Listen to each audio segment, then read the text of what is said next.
we are going to be working on um, this Chromebook over here. First thing we will do is how to power it on. We just tap on this power button, leave it pressed for a minute, and let it go like this. It's gonna take a while. We have to be patient. Sometimes it even takes for us to double tap it like this and then let it go. But most of the time, it's just having to wait a little bit until the Chrome uh, logo comes out. Then you're gonna see a screen kind of like this one, and we're gonna wait for a blue link that says "Sign in with a different account." I know we will be tempted to click on the next button, which is over here, but that's not the right one. If we click it, we're gonna be taken to a screen like this that's gonna have a camera setting. That's me. And close it and just click where it says sign in with a different account. So we click on that and then we use our Bronco Mail, which is the five first letters of our last name first, and then the three first letters are of our first name. And then usually it's followed by three zeros or two zeros and a one, two zeros and a two. It depends on each student. And then we click on next. And after that, it's going to take us to our password. I'm not going to show you, but it's the your lunch number or your student ID. We know it also as student ID. So we tap next, and we will be taking. It's going to take a couple of seconds, and then we will be taking to this screen. We can just click on Get Started, and we'll immediately be moved to Google Chrome, and it's going to take us to the Clever main page. But we don't want that. We click on the plus sign like here, the plus sign, and then it's going to take us to a new tab, and we'll wait for the waffle that's going to come out over here. So we wait a little bit of a couple of seconds, and then as soon as the waffle appears, there you go. We click on it, and we click on Classroom, which is the green square with a black green board on the back. And then we're gonna click on the plus sign over here, and it's gonna ask us for a class code. So it's different for every teacher. It depends on what the teacher gave you. In my case, in my particular case for my class, um, the one that I'm writing on the screen is one, but the one that'll pop out in the screen will be for this particular class, which is KHXHSSL. Again, it's KHXHSSL, and then we click on join. And we'll be taken to a screen kind of like the one that's going to appear in the, okay, this we can just close it. Click on the X, and we can see the main screen. And from here, we can work on our Google Classroom. Okay. And that's what we will do. We will click on, in this case, My Classroom, which is the one we just signed into. We click on the name like that. It's going to be underlined when we point at it. Then we will go. This is how we're going to see the interface. This is a stream where the activities are going to be shown, and then there's a classwork where we can see in a bit more organized way what the students need to do. So in the classwork, we have two different types of files. One is material that shows like this, and the other one's activity. Right now, we're going to take a look at framework, which is what we will be working with. Framework, this is the one we click, and it's a type of material. You don't have to do anything on framework. Activity slide, we'll talk about it in a minute. But framework, when we click on it, it's going to show us something like this. It's a Google Doc. Again, we don't have to modify anything in it. It's just for us to see that particular day of that particular week. What is it that the students need to, the lessons they need to see, and the activities they need to do. So we have two columns, as you can see. It's like a chart, and on one side it has welcome, the activity, and the other one has a task.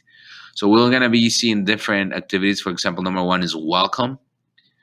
Number two is reading workshop and mini lesson. And then we're going to see a video around here, and over here the instructions that we need to follow, what the students need to do. We have read aloud. Also, read aloud is pretty much is just enjoying the read aloud. It's going to be a video, and we're going to be watching it pretty much. Number four, writing workshop mini lesson. Again, a video on this side, instructions on this other side. Phonics, word study, spelling. Number five, it's also a video here and activities that are going to be different. Cross-linguistic connections in the case of Spanish, but some kids are going to have something different in social studies. All right, so we're going to go up and just see an example. Let's say, for example, writing workshop mini lesson. There's going to be videos here. Sometimes it's a link, sometimes it's an image. And we click on it, and it's going to take us to a YouTube video that this teacher uploaded for you. It's a lesson, and we have to follow through the whole lesson. For example, this teacher is going to tell us what materials that we need, and then moving on to the objectives and the actual lesson. So here's a lesson. We hear the teacher saying what we need, the materials, and how the lesson is going to be sorted out. It's going to share the objectives. Sometimes it's going to ask you to pause the video to think a little bit, or even to write something. So you have to listen to the teacher and pause it whenever the teacher asks you for that.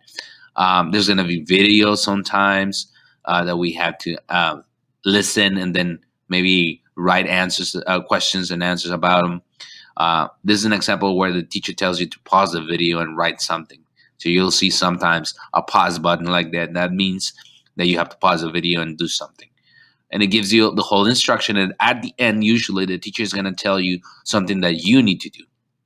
In this case, you have to copy this whole chart in your journal, writing journal, and then add 3 more distracting issues when you write, for example. So all of this, the teacher will explain verbally, but you can also go to the task independent writing and watch the video, copy the chart from minute 458 into your writing journal, which is this one. Minute 458, it's around here, so you can see the whole chart. There you go. And you can copy it in your journal. And then a number 3 says add more problems, find solution to those problems. Number 4 is an interesting one. You have to take a picture of your work and post it in today's Google Slide in the writing workshop section. And we'll talk about that in a minute. But that's the instructions for this particular topic, week 1 on Monday. And then you're going to have something like this one, which same thing. There's a video, you click on it, it goes to the video, you follow through the lesson. It's going to tell you the materials, the objectives. It's going to talk about the content of the lesson. But at the very end, instead of you having to do something in your journal, some activities, some videos are going to ask you to do a Google Slide like this one. And the teacher will explain it in the video that you have to double click here, put your name, and then read the instructions, and double click so you can type something. So it's a Google Slide. So how are we going to share that with the teacher? We follow the instructions, watch the video, click on the below to answer, show it as directed in the video lesson. So you click whatever they ask you to click. You follow the link. It's going to ask you to make a copy of it most of the times. So you make a copy of it. And then it takes you to your individual copy, which is only yours. This one was per field because I was playing with it. But you can answer your individual questions, and the teacher will be able to see only yours. So you answer it, you double click it, you fill in all of the blanks that you need to fill. And once you're done, I'll tell you how to share it with your teacher. Okay, so that's that. And we just need to go back to our weekly Monday, and that's how you do it with pretty much all of them. It's either answering in journal, taking a picture, or as Google Slides. But let me show you how we're gonna turn work in for the teacher. So again, we're in the main screen of Google Classroom. We go to classwork, but now instead of talking about framework, we're gonna talk about activity slide, and this is also a framework. This is also a daily thing. Every day you're gonna see popping out different things for different days. You see, this is a Monday, so you click on the Google slide like I did, and you're gonna see this template. Every day is gonna be a different. This one is for week one, Monday language arts. Week one, Monday language arts activities, and you're gonna write your own name because this is the way the teacher is gonna know. And I know it has a file name on top, but still. And then you will see all of the different sections, all of the different topics that the ones that you saw in the framework. You're gonna see it here. Welcome, reading workshop, read aloud, all of the ones that we saw in the framework, which is where we this document that I'm pulling out over here that has all of the different topics for language arts. They are all in our activity slides. So what we want to do is, for example, whenever we have, let's say you want to do the writing workshop mini lesson. Let me move it to the right so you can see it fully. You know, you watch the video, you follow the instructions, um, and then uh, you have the three problems. And whenever it asks you to take a picture of your work, this is what you do. You go to number 4, which is writing workshop. So in your slide, you have to look for the same one, writing workshop. Here we go. So now what we do is, you after you're done with your writing journal, you click insert, image, camera, and it's gonna pop something's gonna pop like this, and it's gonna show you a screen, and you'll take a picture of the work you did. Try to make it as neat as you can. This one is not a good example. You have to even make it neater, and it has to be square. If you only take a picture of your paper, that will be even better. So it's gonna show it like this, and this is how you're gonna show your work to the teacher. If you need several pictures, that's okay.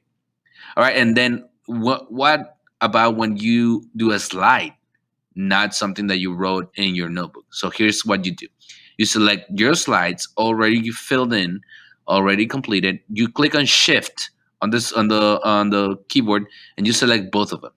Edit, copy.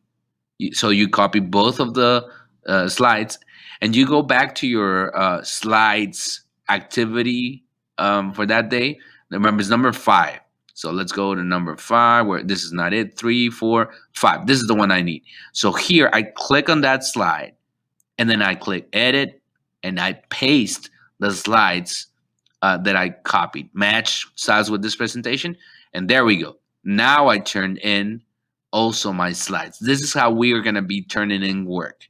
Uh, and it's there. All your answers are there. Okay, so don't forget. Uh, I'm going back to Classroom just to show you how you turn in your work. So remember, once you're done with your slides, and when you're completely sure that that's all you need, you click on when you. Sometimes it's gonna have social studies like this one. It's not gonna be a slides or something you take a picture of. Sometimes it's gonna be a flip grid. Sometimes it's gonna be something different. So what you do is you click on it. In this case, it's already completed, so you cannot see it. But when you have individual quizzes like this, you don't need to post it in your slides. You just do it there, and it's gonna appear independently from everything else. So you don't have to post it here.